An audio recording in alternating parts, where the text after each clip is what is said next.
Welcome to our July CSA Ideas Lab hosted by the CSA Innovation Network. Today, we're going to be talking all about grains and pantry staples and how they can be incorporated into CSA programs. And we're really excited to have a few speakers from various grain-related CSA programs throughout the country who are going to be sharing their expertise and all about their programs with us today.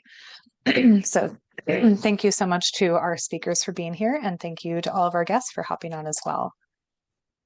Just want to give a couple of reminders and tips for our session today.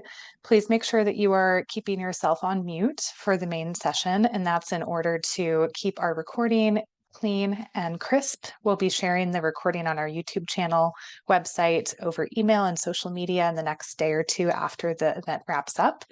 And you can go ahead and introduce yourself in the chat while we're here together. So share with us where you're calling in from, the farm or organization you're with, and anything else that you want to share with the group today. Today, we are going to be really happy to hear from 4 different programs about grain and staples CSAs. So first off, we'll be hearing from June at Glynwood about their grain share program, and then Kristen at Buttermilk Bean, Eizel from FRESHFARM in DC, and then Halee from Meadowlark Organics here in Wisconsin. We will have time for Q&A, so keep your questions in your pocket, and we'll have time to share them in the chat, or even you can come off mute, turn your video on, and we'll have an open discussion after we hear from each of our speakers. And we have some resources to share at the end as well. So I'll start with just a quick introduction to the CSA Innovation Network. If you're not familiar with us, we are a national group focused on community-supported agriculture. We're made of technical support providers from organizations working to support farmers, along with farmer advisors, and we also engage with consumers who are engaged with CSA. Our main goal is to provide education and resources to make CSA stronger. We want to support idea sharing and engagement opportunities within the CSA community nationwide, and generally build awareness with consumers about what CSA is and how people can engage with it. This picture is from last May when we had the chance for our network to go out to the Hudson Valley region of New York and do some farm tours together and some strategic planning as a group. So it was very rewarding. This year, we are facing some challenges, as are many others, pretty much everybody in the farming and food communities. Our 2024 grant was terminated by the federal government in February. So we are seeking alternate funding. We have put in many more grant proposals in the meantime to continue supporting the network and trying to keep us functioning as usual. However, if you have any ideas on working with us, if you want to collaborate with the National CSA Innovation Network or even become a sponsor, we have options to engage in many ways. So feel free to reach out to us. We have our general email address shown on the channel here, so feel free to jot that down and reach out if you want to collaborate. And now it's my pleasure to pass things off to June, who is going to start off with sharing about Glynwood's Grain Share program with us, and then we'll hear from our other speakers as well. Okay, June, up to you. Thanks. Thank you. Hi, folks. Excited to talk about this more recent aspect of this work. My name is June Russell. I'm the director of the Grains and Staples program at Glynwood. The program is just over 4 years old, and it's building on over a decade of work that began in New York City at the Green Market and Grow by Sea. Through Glynwood, Glynwood has a farm store that operates year-round, and they have had a CSA, a vegetable CSA that's been operating for many years. The farm grows vegetables and raises livestock for CSA, and they run shares throughout the year, seasonally, summer, fall, winter, spring. Just to step back for a second, Glynwood is a not-for-profit that is a mission that's focused on regional food and agriculture. Our 4 main focus areas or strategies for to support our mission are to train and support the next generation of farmers. We want to increase food access and equity, and we're cultivating climate resilient solutions and fostering markets and movements to improve regional resilience. So our program in grains actually touches all four of these strategies in various ways. This one definitely includes, increasing food access and fostering markets and movements. I do think of working in grains and staples as one of our strategies for climate resilience and making sure we're including these staple crops in our food systems when we talk about local food, very important for soil health and regional farm economies as well, which I think, as regional networks are starting to mature, we're actually seeing what that looks like. We were having a conversation earlier about how do we get products to the consumer and how there's a very big gulf between not just commodity, but I would say working with the distributor network. You have to be at a certain scale, generally, for distributors to pick up SKUs, knowing that they're going to have a customer base and be able to pass those things to their warehouse. So in the niche area that we work in, which is really still very much products that are new to market and growers that are new to getting products to market, CSA and retail are really important strategies for us for reaching the consumer. We also have several research projects that we are collaborators on. So we always want to amplify our outreach and education opportunities through these specific channels. So this will be our fourth season, starting working with the grain CSA add-on. We do a winter share, and primarily that's because we've found that our sales go up when the temperature drops and people want to turn their ovens back on and do a little more baking, a little more, cooking with whole grains.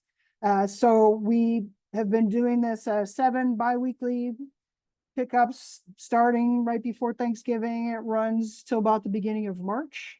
And that's been a biweekly effort that goes alongside, as I had mentioned, the vegetable CSA and the meat CSA that Glynwood has been running for many years.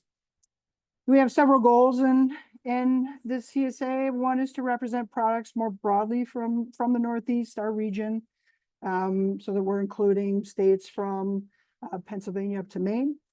We want to include the most popular items that folks recognize, make it an easy point of entry in some ways. So we always run all-purpose flour, we run cornmeal, we have beans from different sources, and really trying to spread that around. So, each year it's a different AP flour from a different producer that we run, and really try to time it if there's any, special holidays coming up that sync up. This share happens to run over Thanksgiving and Christmas, so we very much think about those holidays. We use this as an opportunity to introduce the new items, or I would call them emerging crops, emerging ingredients in some ways. An example I'll talk about a little later is sorghum, but also to include support for producers who are new to bringing a product to the commercial market. Go to the next slide. Thank you. So a bunch of these I've already touched on, including products broadly, varying up to sourcing. We want to utilize this channel for outreach and education purposes.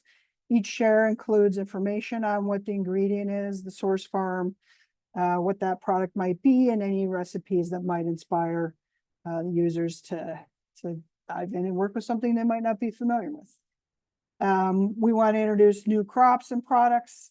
I had mentioned the research grants that we're collaborators on, so we try to use this as an opportunity to run those ingredients. So hulless barley is one of those research projects that we're on now. So we've been utilizing the barley in different ways, running it as a whole grain. One year we ran some flaked barley. Another year, we have one of our millers doing different variations of barley flour to work with. In this past year, we also started working on buckwheat, so we'll most definitely be running a few different types of buckwheat in this year's CSA. And then, yeah, using this as a way to offer technical assistance and support to producers in terms of product development.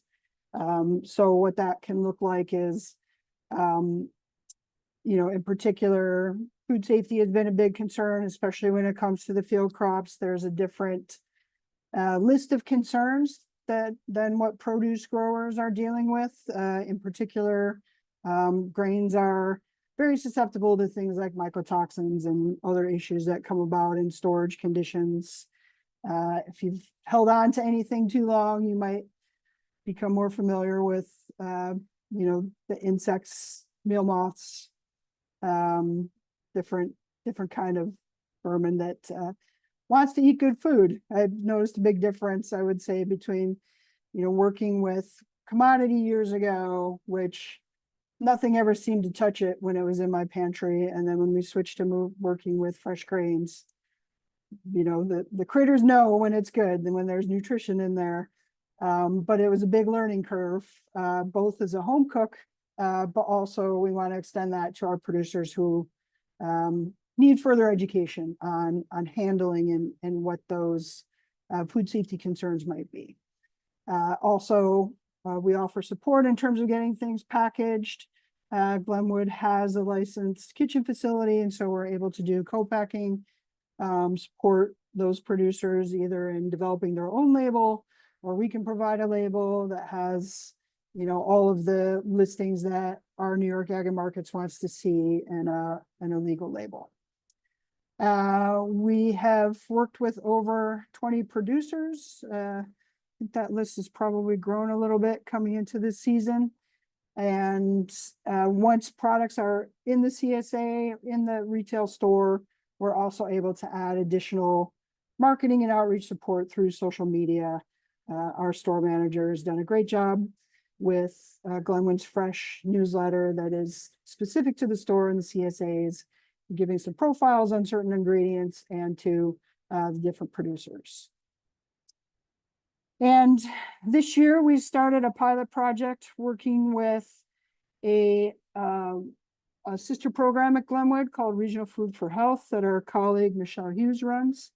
And that program is in collaboration with NYU Langone, providing free mother box, monthly food boxes to new and expecting mothers at no charge. And we're coordinating the grains and beans add-on for that right now. So monthly, it has ranged from about 4 pounds to 7 pounds.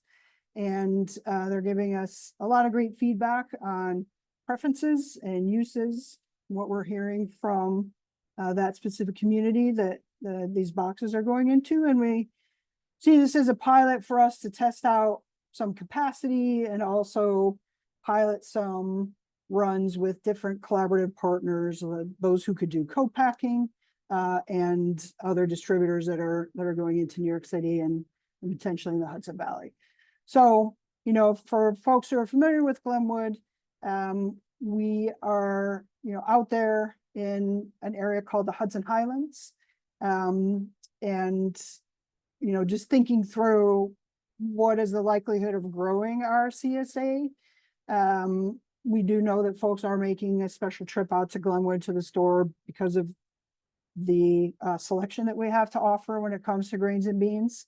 But also we've been thinking more broadly of, the real growth could be looking outward and how can we collaborate with other CSAs to coordinate add-ons to, those networks that are already existing. So stay tuned. Hopefully we'll be able to do more of that in the coming years.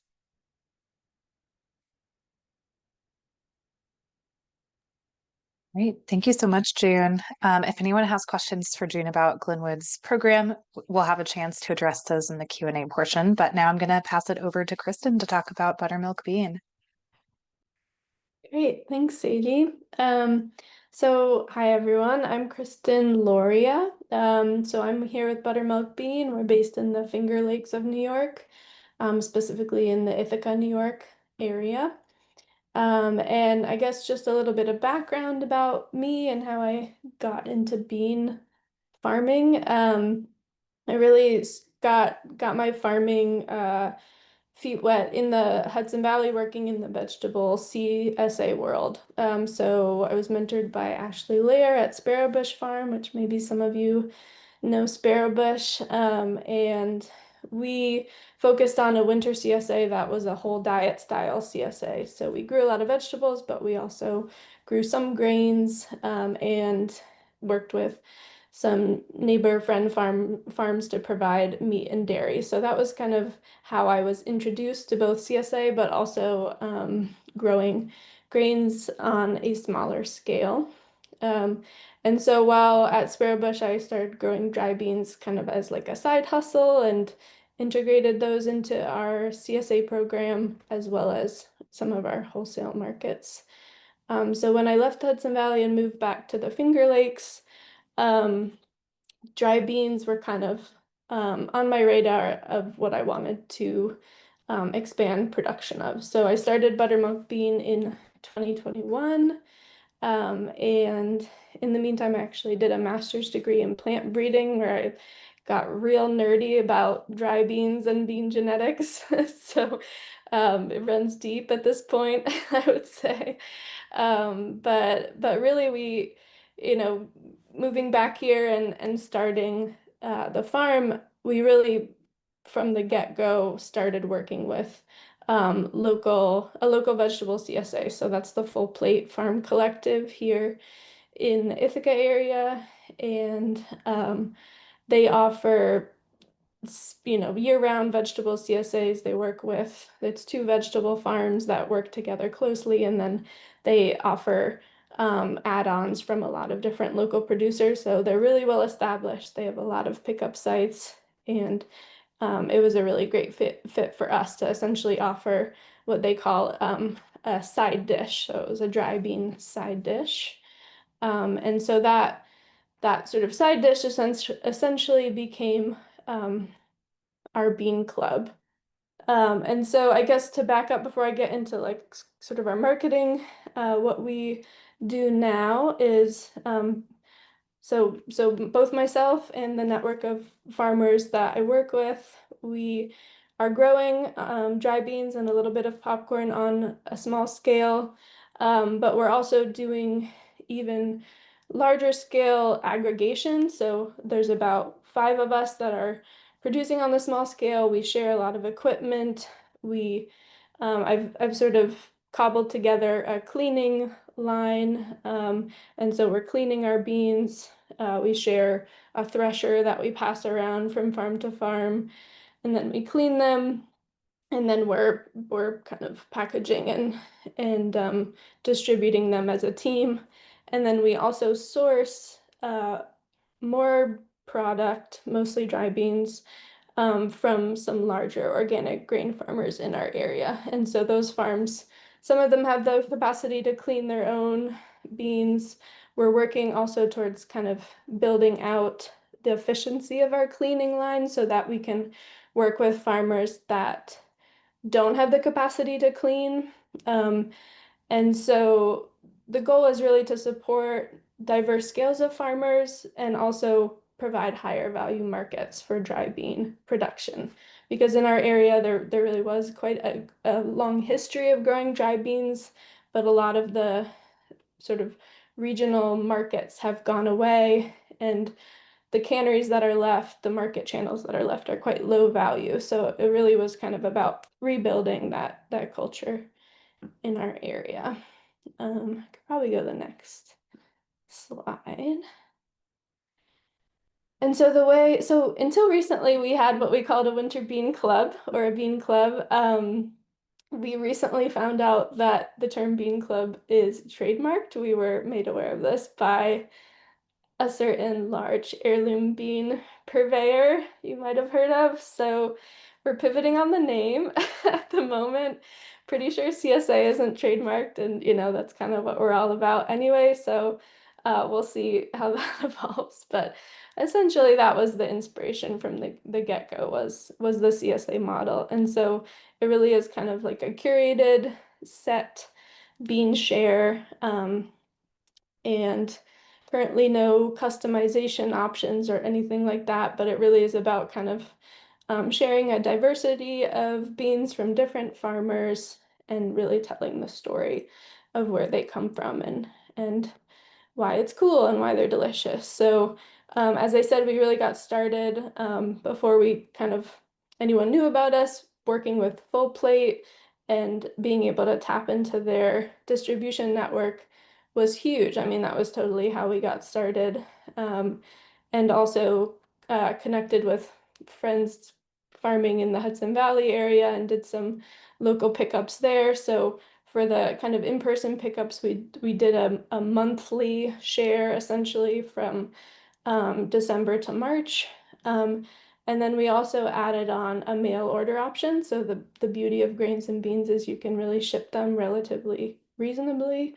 And that's grown for us over time. Like by now, I think it's about like 2/3 to 1/3 mail order versus local, and those are going all around the country, which is kind of mind-blowing sometimes. So so yeah, that's sort of how our CSA model has evolved, but we still work with Full Plate as kind of an add-on, and then they're also buying beans in sort of the lean months of their winter CSA that all their members get a bag of beans in the share. So we're sort of doing kind of like our own CSA, but then also essentially wholesaling retail bagged beans to the CSA for them to integrate into their shares. So, and we've also, yeah, kind of similarly increased wholesale to vegetable farms. You know, I think many of you are aware farm stands really seem to kind of explode during COVID, and it seems like a lot of those people are doing a great job, you know, Glynwood including kind of curating farm products of different kinds along with their own farm products. And so a fair chunk of like the wholesale that we're doing, which is all kind of retail bagged wholesale for the most part, is to sort of like farm stands and farm stores. So that's been kind of an unexpected thing that we're hoping to do more, but really just dipping our toes in. So yeah, I think that's about all I have. No idea how much time that was. But It's okay. That was great, Kristen. I have one quick question for you. How did you get the name Buttermilk Bean? I love it from like a branding perspective. Is there a story there? yeah, it's pretty simple. So the land I farm on is on Buttermilk Creek near Buttermilk Falls, which is a beautiful waterfall if you ever get to the Ithaca area. So yeah, it was easy, serendipitous maybe. Yeah, I'm not from the area, so I hadn't heard of that, but thanks for sharing. But All yeah. right, we'll hand it over to Eizel to share about Fresh Farm and what's going on in the DC area. Thank you, Sadie. Hello, everyone. My name is Eizel. I work with Fresh Farm, primarily doing the grains program. And just to get started, kind of a little bit on the background history. So Fresh Farm and Common Grain Alliance started working together, I would say about 2022, to start a pilot program for a grain stand at Fresh Farm farmers markets in DC. Our first one was really at DuPont, which is our oldest and largest market. And at the same time, we also kind of wanted to integrate grains as a whole into all of the programs that Fresh Farm is operating. So one of those programs is a market share CSA style, like vegetable share. And in order to do that, we wanted to, yeah, just like kind of incorporate grains and pantry staples to our offerings, and it is an add-on to that. Our goal has really kind of been to help grow and sustain businesses that work with grains in the Mid-Atlantic region. So we source from about within 200 miles of the DC area. And then our grain share, well, our market share and our grain share add-on runs from about May to November, and it is weekly. And then in addition to that, there are, I want to say 10 pickup locations within the FRESHFARM network that our grains are available to be picked up at. And most folks, you know, they'll add it on to their produce. But we have, I think, like 2 or 3 people who only pick up grains, which is great. 2 or 3 people are really changing the world for me. Our grain shares are also, we work within FRESHFARM, but also we try to collaborate with other organizations or like other nonprofits within the area. So we have our grain share that is available for our market share customers, but we also have grain share that is available or that I curate, and then we share that with other nonprofits. So we're currently working with an organization called Dreaming Out Loud, and they purchase directly from us weekly, like a small selection or a small amount of the grains that we procure, but it's the same grain share that we offer every week to the customers. And then another plus I would say of working or of our work is we're able to troubleshoot with producers to kind of identify the pain points of accessing DC customers.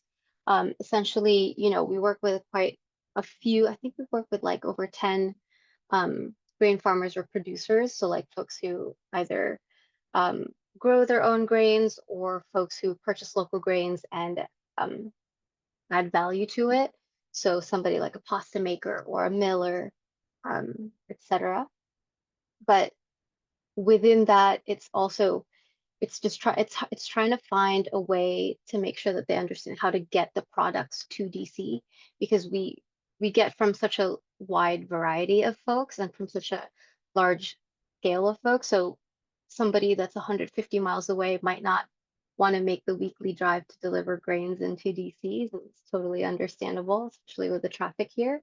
So we try to work with the producers to identify what those pain points are and work on their access to DC. And then the next point, could I have the next slide, please? What I really wanted to talk about was kind of how we're finding the grain share and how it's happening. So if you're considering adding a grain share to your CSA or to your farm or something, the top 2 things that we found were really not difficult, but like things that you have to think about are, depending on your size or the order size or delivery schedule of the farmer you're working with, or if it's you or somebody else, you'll likely require long-term planning. It is just dependent on how people are able to get to DC or wherever you're located. And for us, sometimes we work with folks who only deliver once a month or who only available if I order 2 to 3 weeks in advance. So you really have to think about how you want to schedule your grain share for the year or for the season. And one of the other biggest considerations for us was our storage capacity. So FRESHFARM we run farmers markets and run other like food related programs and activities in the DC area, but we're not built for storage, or like we do not necessarily always work with food in a storage capacity. So we really had to think about what it meant to hold food over for a long amount of time. We do have a program called Pop-Up Food Hub, and really for this program we have a little bit of a warehouse space, but its idea is that they pop up and work at different locations, not necessarily hold over food. So really our consideration was like, or the biggest consideration was humidity. As June mentioned earlier, grains are very susceptible if not stored properly, especially if you have flours or things that have been milled or ground. So really you have to think about cold storage and taking care that it's in a humidity free or like relatively humidity free zone. We try to keep all of our grains stored in I want to say a very rough 35 to 40% humidity range. Ideally, it's 35% or less. But we work with humidity dehumidifier that has its own plans sometimes. And then I also wanted to mention that things that customers want, what we're finding with our grain share is that even though a lot of people already know things like, flowers and beans and things like that, what keeps people coming back to our grain share is really an excitement for new things, which is a little hard to find sometimes with the varieties that are available in your immediate area. But people want things that are easy to eat or easy to cook, depending on weather. Yeah, like in the summer times, people do not want to turn on an oven. So I've learned since last year that in the summertime, we are not offering flour, for example. But instead, we're offering, well, I think I did a cornbread mix and a chocolate chip cookie mix right before July. So right before really the heat kind of sets in. And another thing I think that customers really want is ideas, recipes, recommendations, just like a thought partner on how to use these things. Again, I think because we want to offer new things and staple goods, so obviously they'll understand like, oh, okay, this is great. This is a bean. I know how to do this, but maybe they don't understand what that bean variety is. So we try to kind of offer for that. And I just wanted to highlight, again, with our partnership with Common Grain Alliance on the right hand of the screen, you'll see there's two little cards, and this is a digital card that we offer to our customers. But on one side, we offer kind of like a little bit more information on who that producer is, because we aggregate from about 10 plus-ish producers. And on the other side, we'll talk about the product. So like how to store it, ideas to prepare it, and really what that product is and why it's fun. And lastly, I just wanted to talk, I guess, a little bit more about, customers and like engaging their interests. So things to consider would be really seasonality. So like when you're pairing grains with upcoming produce, it's really important to think about, or like when you're thinking about what to add in your grain share, it's important to think about what would be upcoming. So, we'll do wheat berries when asparagus and fava beans are coming out, so that summer grain salad is a no-brainer. Or even pairing grains with grains. So I'll do pasta one week, and then we have a producer who has sunflower seeds, so we'll do sunflower seeds the next week. And then we'll offer a pesto recipe to go along with that, so that 2 weeks in a row, they have something that they're like, oh, that's interesting, I could do that. And then maybe that'll encourage them to stop by our grain stand, which we have at our farmers markets, to try it out a little bit more. And finally, I think I just wanted to talk a little bit more about the variety in terms of, I guess, like what people want. I think it'll depend highly a lot on the different locations that we're all in, but engage with your customers on the varieties that are obviously doing really well. We have 10 different pickup locations, and even with those pickup locations, some folks will decide to skip that week because they're not interested in that product. So we can see that at the end of the year, okay, for next year when we're planning it, we want to make sure that maybe this product is featured less because it had a little bit lower response rate. So yeah, that's all about grains in the DC area. Thank you so much. All right. Yeah. Again, if there are any questions, just hold on to those for a few minutes. We're going to hear from Halee about Meadowlark Farm and Mill, and then we'll move into our Q&A. Thanks, Sadie. I'm Halee. I'm sitting in our mill and farm office in Ridgeway, Wisconsin, which is southwest Wisconsin. We're located in the Driftless region, which is a really unique geological place. It is very hilly, and it is a great wheat growing microclimate. So we're very lucky that we're able to integrate small grains into our farm's rotation and other alternative crops. And we have a mill on our farm, which allows us to process and market those. The mill also purchases a lot of grain from other farms. We actually buy almost as much grain as we grow from others. And that's really the idea, is to expand the markets so that more farmers have the opportunity to diversify and to grow crops that are going to feed their communities instead of going to just the grain elevator. So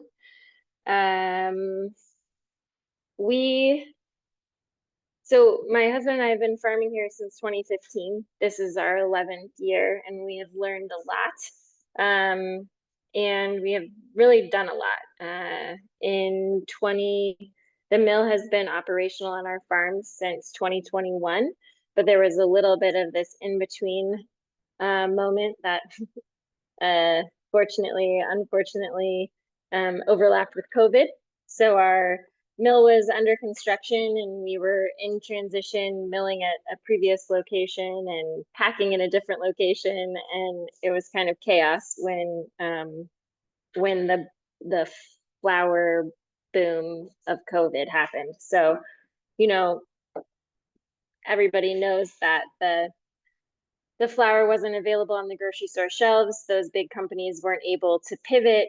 And many of us, I think, there was a silver lining. People found us, they appreciated what we were doing. But what I found was that we started to receive orders for like 50 pounds of flour at a time. And I just felt like, with stone ground flour in particular, the idea is to really, ideally, you're going to prioritize freshness. It's not too dissimilar from produce. It has more nutrients and more flavor if it's fresher. And so I was trying to think of a way to really communicate to customers a couple of things. One was that we were here, that we had the grain in the bin, that we had the people and the infrastructure to mill it, and we had the pathways to get it to them. So I also wanted to get people to understand that fresh flour is better. So to keep a 50-pound bag at your house, it, like everybody's talked about, there might be pests. It's not going to taste as good after a long amount of time. So I had the idea to create what we called grain shares, which is very much based on the CSA model of CSA shares, but it's grain based.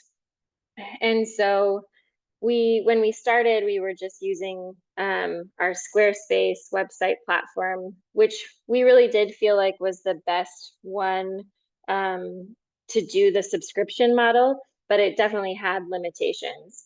So that's what we started with, and it was 3 or 4 grain shares. They were pretty rigid. You couldn't customize them. You could pause your subscription. You could cancel it. But there was actually a lot of work for our employees on the back end to manage a lot of that, all those details, logistics. And so after a few years, we switched to Farmigo, which maybe folks are familiar with, but we've been pretty happy with that. It allowed us to transition to more customizable shares. So now we have, I always forget how many we have to pull it up. We have 7 different levels, 7 different tiers, and they range from 3 pounds to 50 pounds. And there are 2 components that are set. And so we have what we call a farmer's choice and a miller's choice. The farmer's choice tends to be like a whole grain or a bean, or a raw, like a rolled oat. The miller's choice is usually a flour, cornmeal, something like that. And those 2 things are fixed. And then the rest of it is customizable. So we do have it set where people can just get it as is, which means they'd receive, you know, what we choose. But otherwise they can go in and swap out for various products that are, you know, of equivalent value, or they might have to pay a little more a month or something like that. But we also have many different pickup locations throughout like that are on our delivery route basically, or different partners, business, restaurants or retailers that want to offer grain shares to their customers. So that's a nice way to receive these things without having to pay for or utilize shipping. But otherwise we do ship grain shares all over the upper Midwest and nationally too. And I'm just coming back to my slide here. Yeah, I mean, the other part of it really was to reframe grain as a part of the farm to table movement. So, you know, it feels like grains are kind of the last to that, like last to the farm to table, because we have obviously vegetables and dairy and meat and eggs and all of that. But we framing grains as like a CSA also, I think, helps people understand that that's something that's available locally. They can have a real connection to their farmer, or their farmer and their miller, and that it is that it can be seasonal too. So Sadie, you can go to the next slide.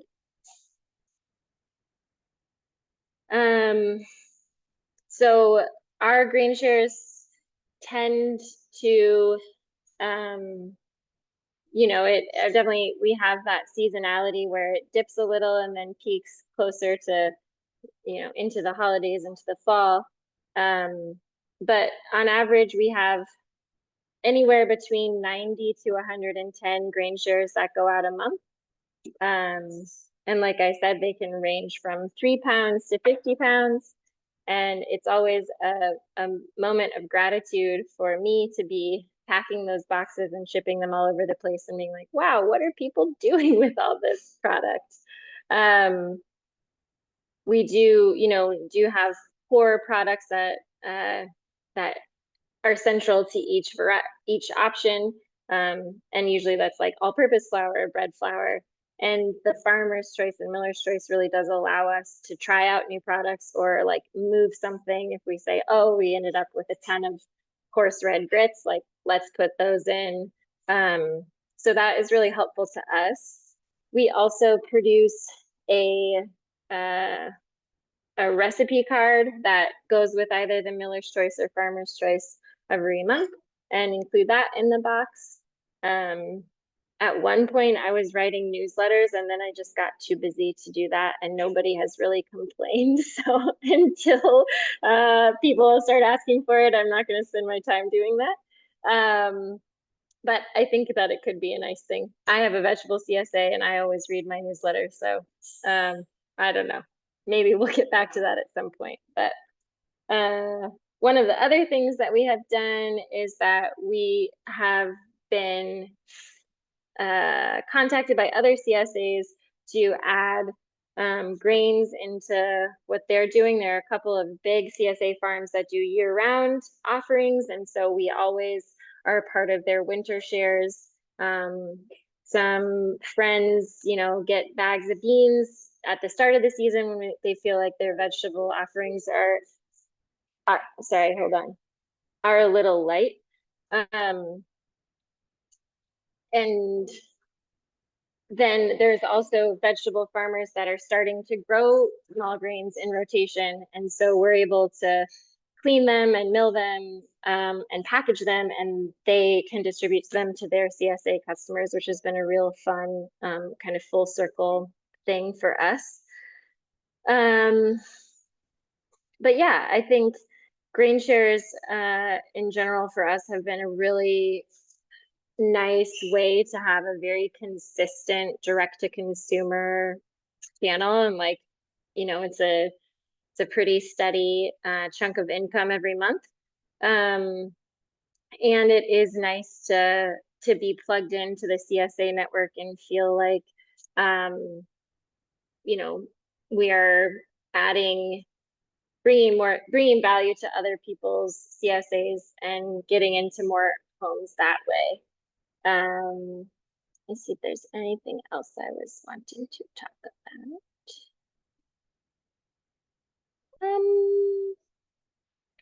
Yeah, I mean, I did at one point like survey our CSA Green Share members and asked, you know, what's the most important thing to you? And most of them said all of the above, which was, you know, consistent access to fresh flour, trying new grains and beans, and connecting to, you know, organic farmers. So it wasn't very conclusive, but it was nice to hear that a lot of people valued all of those things. But that is kind of it for me. And I'm looking forward to hearing people's questions. Great. Thank you so much. It was wonderful to hear from all of you. Halee is in my neighborhood. I actually am a member of the Meadowlark Grain Share and pick it up at a local bakery in Madison. So it's very fun to have that in addition to produce and vegetable CSA. But yeah, we're happy to move into questions now. I see someone with their hand raised already, so I'm going to go ahead and stop sharing my screen so that we can all, you know, if you want to come on video, see each other, and feel free to come off mute and ask questions. We'll start with you, Rebecca, and then I also have some questions that were submitted ahead of time, so I can pop those in as well. Hi there. I'm sorry. I actually I just logged in here maybe 5 or 10 minutes ago, so I'm a little late here. But Halee, is that how you pronounce your name? Question. So you said you're doing a customizable grain share there now, and so I'm curious about how the way the money part works on your platform. Can you just explain that a little bit? Yeah, so on Farmigo, we can set products to have certain values. We call them Lark Bucks. We can't call them Meadowlark Bucks because that's too many letters. But basically, different products have different values, and each grain share has a certain cost. And so if you have if your grain share is 21 Lark Bucks, you can use 16 of those to get whatever else you want. So that might be 2 pounds of this and 5 pounds of this. It might be 1 15-pound bag of something. So that's how that works for us and So Farmigo is the platform.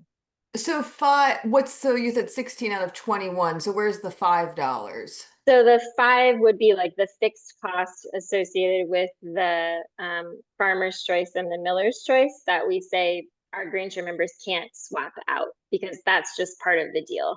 I didn't say this, I should have, but everything that's in that like Farmigo storefront is also like automatically has a 10% discount.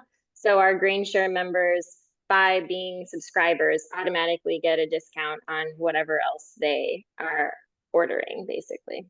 And so how many of your customers are sticking to like a $21 per whatever distribution frequency, or are they going over and under? Yeah, I'd say like about half just get it as is, and then half go in and change what they receive. You build it as is to the $21. Yeah. Uh-huh. Okay. I'll put the link in. You can kind of poke around, but this is like the link to sign up for a green share, so you can click through and just see. I don't think you have to enter your like payment info at the front, I hope, so that you could just click around and see kind of what the offerings are. We also tried our best to explain it concisely on our website, which is a little hard to do, but there's a link there too. So yeah, this is where I've talked to Eizel about this before. This is where I always get stuck trying to build. We do veggies and meat, and we're also customizable, and the getting things in the right dollar value in this like $25 package is just tough. yeah, totally. I hear that. Yeah. Do any of our other presenters have things to add related to like the online sales platform, or what's your on-ramp to get customers to adding the beans and grains to their share for like Glynwood and the Common Grain Alliance setups.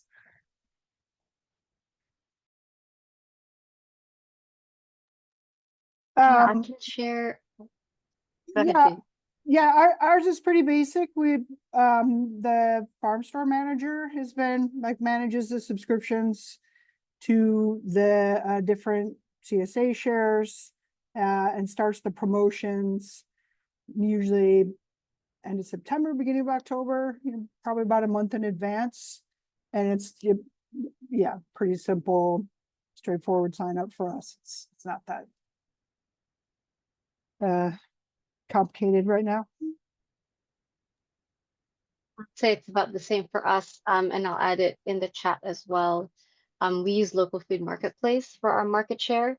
So you can see there's personal market share for family, and then just an add-on for grains. There's only 2 different options because it's not customizable. You get the grain that is labeled for that week, or you can choose to skip it. But it's a $10 per week with a weekly grain share, or we also offer SNAP eligible grain shares, which are $4 a week. So those are subsidized grain shares. But we have a market share operator or coordinator, and they kind of do the rest of that. I just gladly provide grain. Kristen, did you want to share about sort of like the platform setup or any evolution you've gone through over time with Buttermilk Bean? Sure. Yeah, we did start using Squarespace, and then and all the sign up was like Google Forms, really labor intensive, ridiculous. And then did so much research on like Farmigo and all these, kind of CSA management software, but because we don't customize anything right now, we actually ended up just going with Shopify, and so it's like the website and obviously the purchasing platform. I think it would allow us to do subscriptions, but probably not customizations, but it's been kind of a nice like streamlined thing for where we are now, and way better than Google Forms. So I was curious about when you added shipping, like both of you, Halee and Kristen, and how do you manage that with, in particular, getting boxes out? Yeah, so we have a wonderful detail-oriented human on our staff who takes care of those things. But on in our sign up, we have a selection for regional shipping. And so through our usual website, like our Squarespace website, we have a regional flat rate fee, which is $10, which sometimes we lose a little, sometimes it's not quite that much, so it makes up for it because we have a regional carrier that's like super affordable. But then there's also a USPS option and a UPS option, and as I understand it, like we have to go in and add that charge to our Farmigo people's account, and then that payment processes when their order has shipped. So there is some like back end work for us to keep track of what the cost of shipping is for individuals. It's not for everybody because a lot of people are pickups or that regional flat rate, but when it is like a USPS or UPS, we have to manually enter that into their account, and that goes into their charge for the month. Does that answer your question, Jean? Thank you. yeah, for us it's not really any more complicated than the local pickups. I get because we're using Shopify, it's kind of set up for shipping, and it just sort of integrates into we only ship USPS, and you can kind of set the prices based on zones of whatever address they use. So it's similar to Halee, where there's more variation than we're capturing, but it kind of works out. And yeah, I really recommend, like, if people are shipping so ours is like a plugin for pirate ship, which then gets you kind of like the what do they call it? Discounted USPS rates.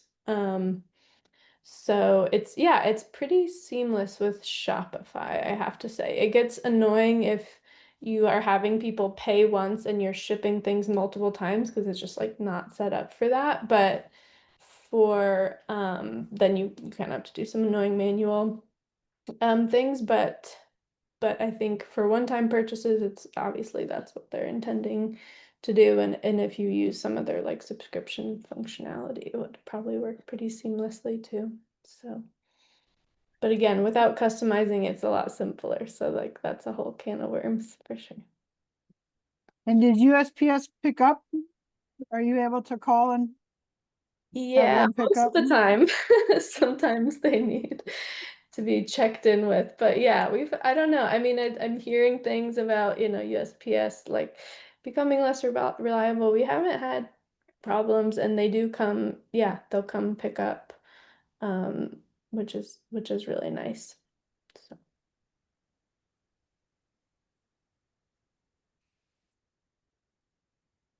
We did have a question submitted ahead of time, also related to shipping or distribution of shares. I know you'll have slightly different tactics or approaches where people are actually engaging in picking up the product.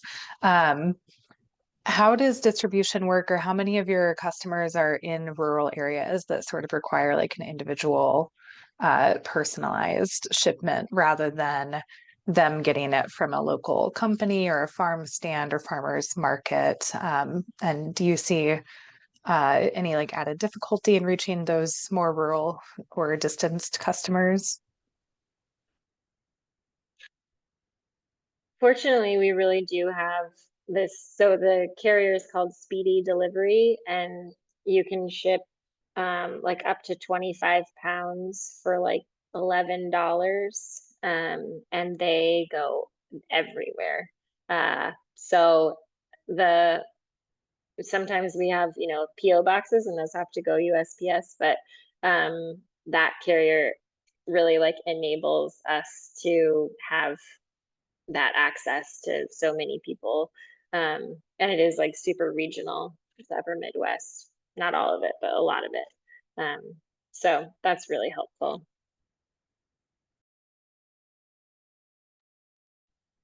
Yeah, I don't think we've had, I mean, obviously those people maybe would be receiving mail order instead of picking up locally, but haven't had too many problems, I guess, with like delivery issues to more rural areas.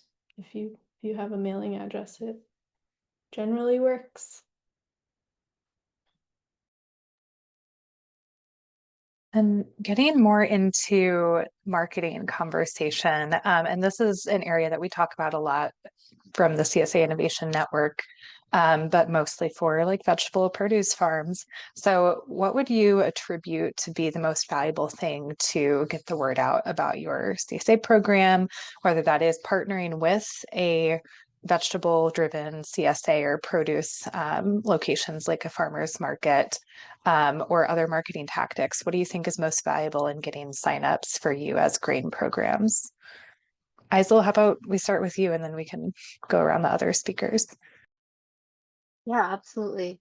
I think thankfully we do have our entire FRESHFARM network to lean on because we run so many farmers markets in the DMV or in the DC, Maryland, Virginia area. It's I wouldn't say super easy, but we have quite a large reach. But I will say on top of that, it's really visibility, like physically being at our farmers market and representing and then showing folks grains. And even to this point, like, we've been running our grain stand program since 2022, and people still come up to the same stand and like say, "Oh, I've never seen you here before." So it's like just consistently showing up, whether that's, in our online media presence. We also have a market share or market basket email, um, showing up our grains program, so our grain share there or physically at markets.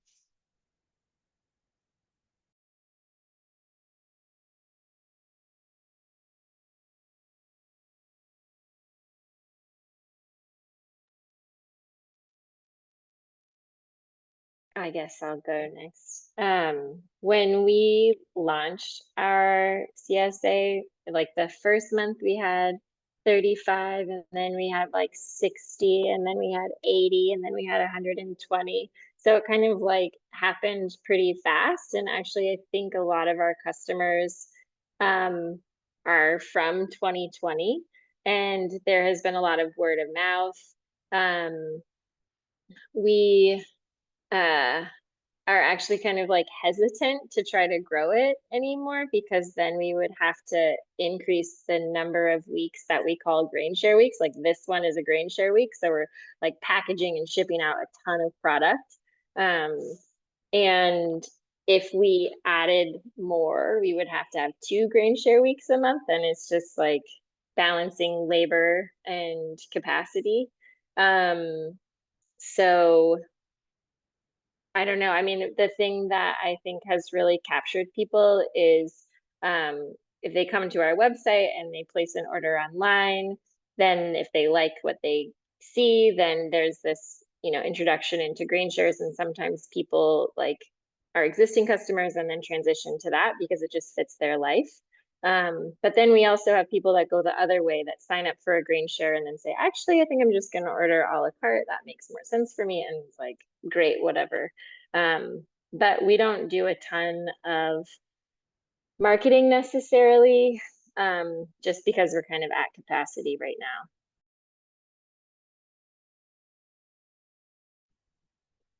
I can go next, I guess. So yeah, I mean, we've only been around really, 3 going on 4 years. So it has we haven't done much marketing yet either. I mean, and it was sort of accidental, I guess, but really partnering with established businesses to offer pickup sites or add-ons really were kind of what got us going. And between that and Instagram, really, that's been our only sort of way people found out about us. But yeah, definitely like working with more established businesses in the Hudson Valley, that ended up, I think, giving us a lot of visibility. And yeah, I think we're in an interesting phase because I think we're building a building this year and hoping to scale up. So we'll probably have to start thinking about marketing in a more disciplined way. But I think one advantage of like being in this space, like staple crop CSA, is there aren't that many people doing it. And so I think it's been novel, and that has gotten people excited about what we're doing. But yeah, social media is wild in that way. It's just like kind of mystifying how widely people are ordering from us now. So yeah.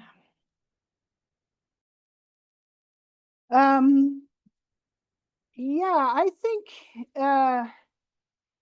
we had this background of running, the grain stand at Union Square in New York City for a number of years. So in some ways there's been, a real adjustment to having a smaller platform in a way. So, I'm thinking, we think in, different directions. Certainly the folks that we have are very interesting, and we're like trying to cultivate that group a little bit more.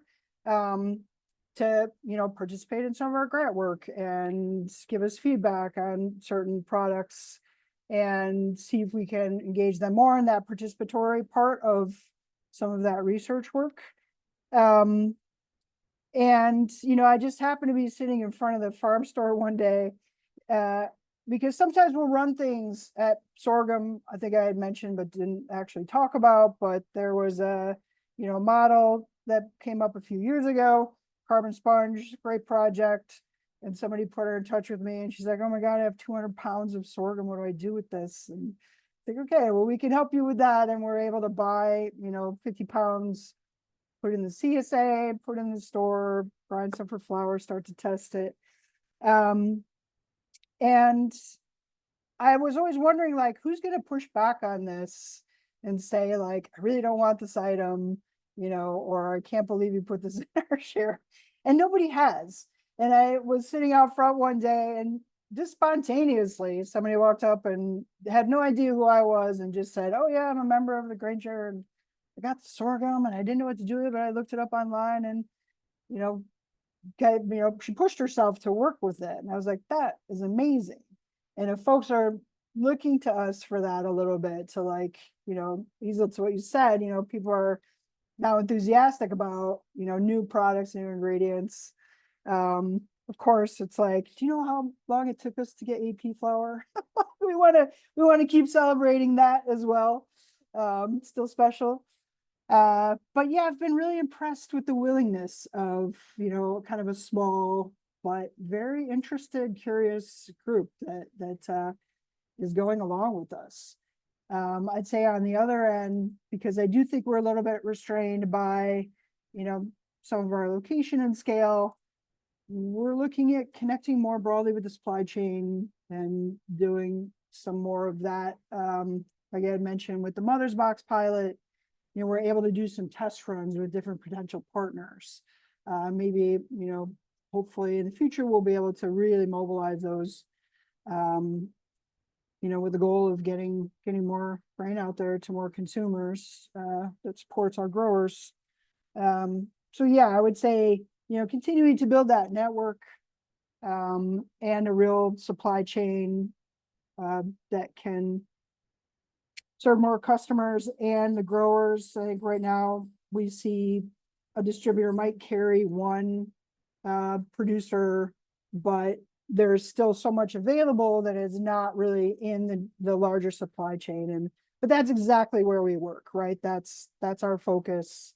We also are not-for-profit, so all of these projects are kind of in the service of testing these models, and hopefully they will launch to something bigger later on. But yeah, we enjoy being in that space where we can try different strategies and just gather that information, see how they work. Yeah, and I think it is unique and good that you mentioned, June, that Glynwood is nonprofit. So you're doing a lot of this in more of that research and grants space and just supporting the farmers, not necessarily doing it for making a profit as a business. But I don't want to miss the question we had submitted by John in the chat, which is asking if any of you have farm to institution contracts, if you're providing to schools or other institutions. Yeah, I can hop on for this one. I'll just go really quick. So our market share goes to different organizations within in the DMV as well, and some of those are schools or some of those are senior homes. And so for those specific ones, we try to do a different grain share, just because they have different needs. So like for our senior homes, for our one senior home, instead of the typical grain share, it's not customizable. I just said that, but instead of the typical grain share, they do receive like things that they really like. So like cookie mixes or cornbread mix or beans or rice, just very simple things. We hardly ever give them flour because they're not really interested in baking intensely unless it's ready to go from the bag. So we do work with some folks, and it takes a little bit extra just to make sure that they're getting what they want or what they can actually use.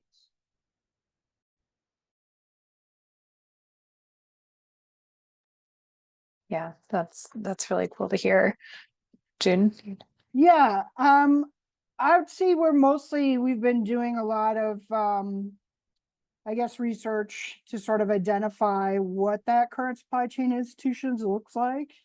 It's pretty thin in some ways. Like we have farmer grown flour in New York, great success story. They are pretty widely available at this point, and available to farm institution. We've been seeing some of their products go hitting that farm to school in particular. We have in New York, we have Harvest New York, which is part of Cornell Extension. And that really is like their whole job is connecting institutions and schools to the local and New York specific supply chain because it's Cornell. So we've also, been working with them to look at dry bean, and what Kristen was describing is like, it's pretty drastic. You've got folks selling to Goya, and you've got buttermilk bean, or you're selling in farmers markets. There is not a whole lot in between. So we have been working with some of the producers mostly to connect them with, and there's like basically one like big cleaning facility in New York that is capturing that business. So there's multiple goals there. Certainly that facility supports a lot of growers, but there's a lot of work to do in the middle still. And those local schools can be good partners, if you can get to that level. And that means being ready for wholesale, and some of the stuff I talked about earlier about making sure FSMA compliant, and you've got all that liability, all your ducks in a row, so you can service those institutions. But I would say there's still, we're hoping that in the years to come, we can activate that network even more so, really identifying where that supply chain currently exists or doesn't in some cases. Yeah, I would just say too, those like traditional channels are very also like restricted by costs and also like what kind of infrastructure different kitchens have. So like a lot of kitchens don't have like they don't have mixers. They might have an oven to like reheat or something, but it's like very limited. There's not a lot of scratch baking happening anymore. So a lot of those products like don't fit in. And also, a lot of times they're buying canned beans. They're not cooking them from scratch or whatever. So that can be a challenge. But that being said, there are a few like specific programs that we're involved in. One that is really exciting to me is the Tribal Elder Food Box Program, which is a part of Feeding America. And it was started in Wisconsin, and now it also goes into Minnesota a little bit, but it serves the elders of all or of like 11 or 12 tribes in the region. And it provides culturally appropriate foods, and they prioritize sourcing from indigenous producers. But when they can't do that, then they work with people like us. And so we've been able to sell a lot of beans that way, which is really awesome. There's a really beautiful video too that I don't know if that is linked on that website, but it's really lovely. So highly recommend. The other one is the Wisconsin chili lunch, which is like one lunch a year. And that has been the way that we've gotten into schools, which is selling cornmeal and beans. But it doesn't like have a lot. We haven't gained a lot of traction in that. It's just like a one day a year thing. But I also think that it kind of really depends on the food service directors and like what they're willing to try and work with. And we just haven't had the time or capacity to like knock on those doors and really try to build those relationships. But it's certainly of interest. It's just there's a lot of kind of barriers at this point. I would just add one thing that's specific to New York is New York has quite a few incentive programs for local food, which have really helped to move the needle. When there's the 30% initiative, there's Nourish New York, there's New York Farms for New York Families. Those have been really important programs to get the attention of those food service directors. And it's a specific funds that go to New York products, and it makes a huge difference. I don't know if there's many other states that have those kinds of incentive programs currently, but it is really, really helped policy. Yeah, thank you all for that input. And I do feel like we in Wisconsin at least have seen more local produce entering the institutional pipeline for one of the reasons Halee mentioned of like there not being that much prep work being done on site, but you can maybe still chop and saute or cook vegetables, but grains need a little bit more processing. So hopefully the next frontier of that farm to table and regionally sourced food will continue to grow with the grains and staple space. John, did you all want to respond at all or add any comments about your work and where that question came from?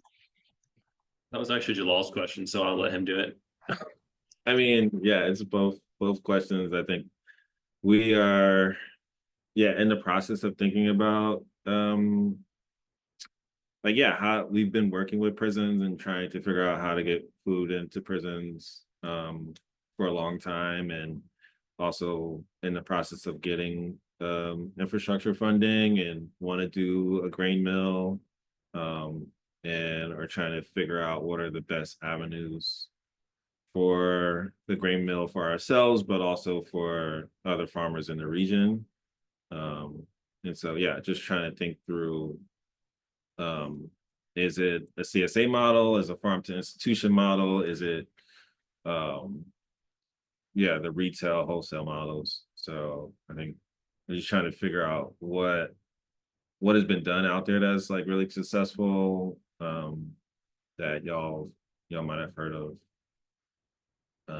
And particularly, I think it's like, how do we collectivize like our work as farmers to reach more places?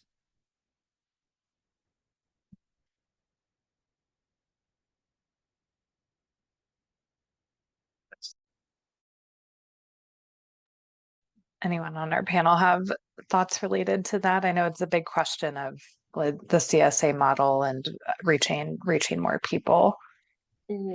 Yeah, I'd be happy to have a conversation with you both some other time for sure to go into that. But for us, it's been really important to have like a diversity of sales channels. So we do wholesale, we do retail, we do the CSA. Like, I mean, we have a fairly like large-ish for a smallish mill. Like we processed like 1 million pounds of grain in 2024. So or over 1 million pounds. So anyway, it's like it feels kind of big, but it's also really small compared to most, industrial production. But I'd be happy to talk more about what has worked for us, or kind of the questions that we have a few years into the business and what we've learned. But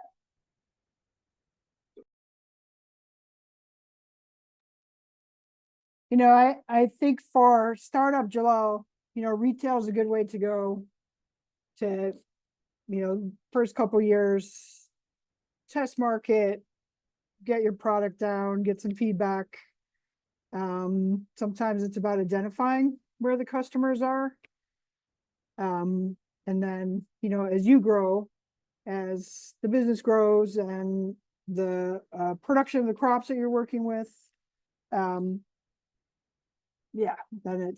you'd start to think about those bigger opportunities. But I think direct to consumer, is always a good way when you're launching new products, especially, is get it out there, get a little promotion, social media behind things, get the feedback, work out the bugs.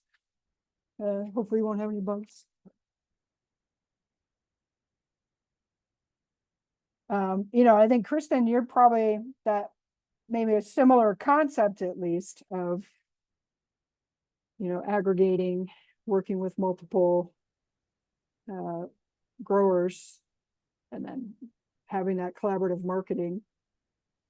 Yeah, and I think we're still in that early stage that you referenced, June, of like where retail direct to consumer was the logical first step, and it allowed, especially when for the smaller scale producers, gave us the price point that we needed to just make it viable. But now we're sort of trying to start thinking about wholesale.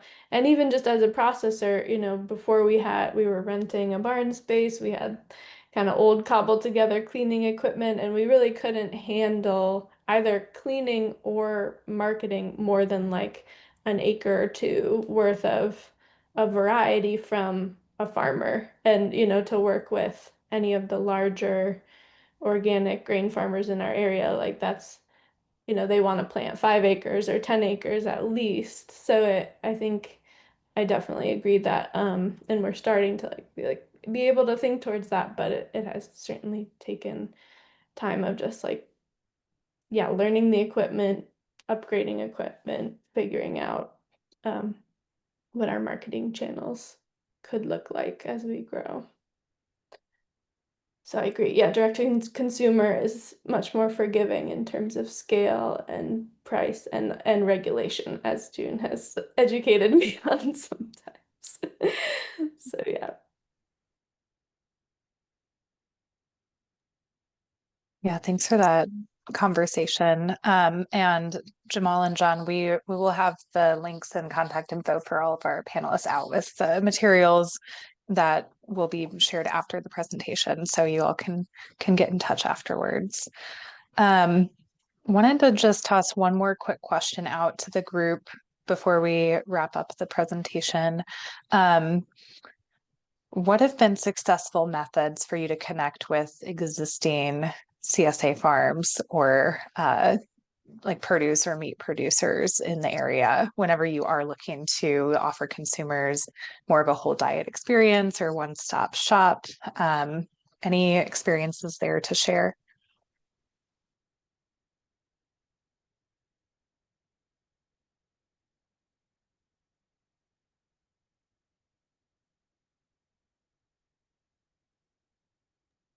I think for us, it's really just been personal relationship. So that's not like a necessarily very helpful, but essentially, you know, within the farming community, whether it's in the Ithaca area or the Hudson Valley area, kind of just like talking to everyone, you know, and asking who the, you know, just kind of being open to connections, more informally really has been it for us.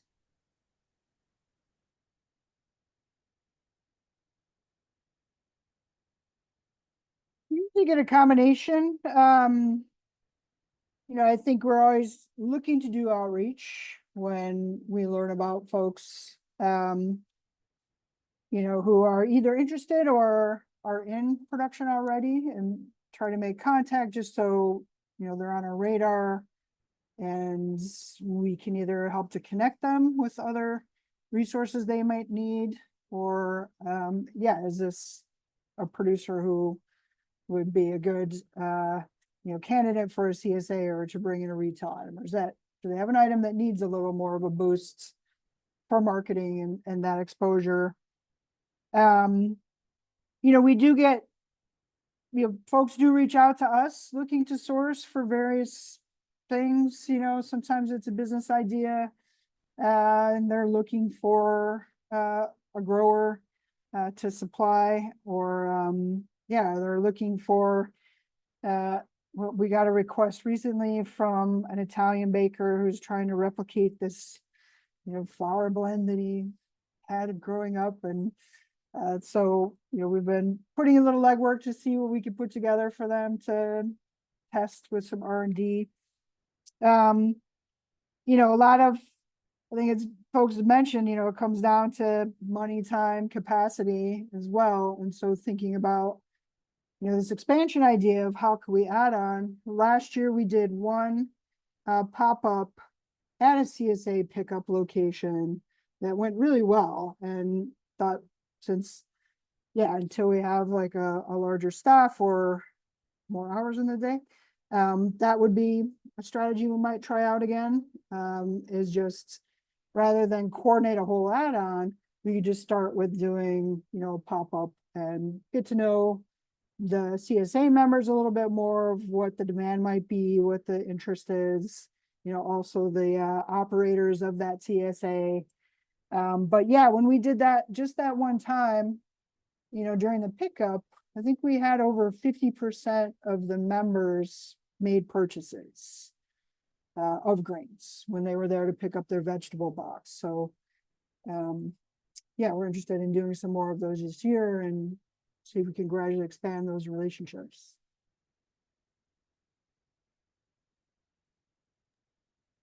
Very cool. Yeah, and hopefully we'll see that relationship be bi-directional, where I think Halee mentioned like some vegetable farmers reach out to regional grain producers and mills and say, do you have this product, June, like you're talking about, that they can offer to consumers or a bakery or something like that. So, all right. Well, if there are any final thoughts or comments, speak now. Otherwise, I'm going to go ahead and get our wrap-up slides pulled up to close out our webinar today.